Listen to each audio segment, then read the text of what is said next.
ఈ విధంగా ఫ్రై అయితే చాలు. క్యాప్సికమ్ కూడా అంతే, ఇదే సైజులో.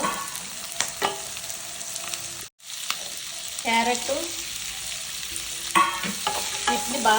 వీటిని ఫ్రై అవనిద్దామండి. మూత పెట్టద్దు. కొంచెం పసుపు, సాల్ట్. ఈ విధంగా ఫ్రై అవ్వాలి. ఫ్రై అయ్యేటప్పుడు కలుపుకోండి. సగం ఫ్రై అయ్యాక ఒక టమాటా ఫ్రై అవుతాయి. ముక్కలు కూడా బాగా ఫ్రై అయ్యి బాగా టేస్ట్గా ఉంటాయి. అదే సిమ్లో పెడితే వాటర్ వచ్చేసి అవి ఉడికిపోయి కూర అంత టేస్ట్ అనిపించదండి. హైలోనే పెట్టుకోవాలి. అలాగే మీ రుచికి సరిపడా సూపర్గా ఉంటుందండి. స్నాక్స్గా తినొచ్చు, రైస్లో తినొచ్చు.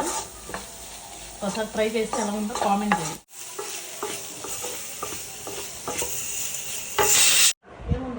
ఏం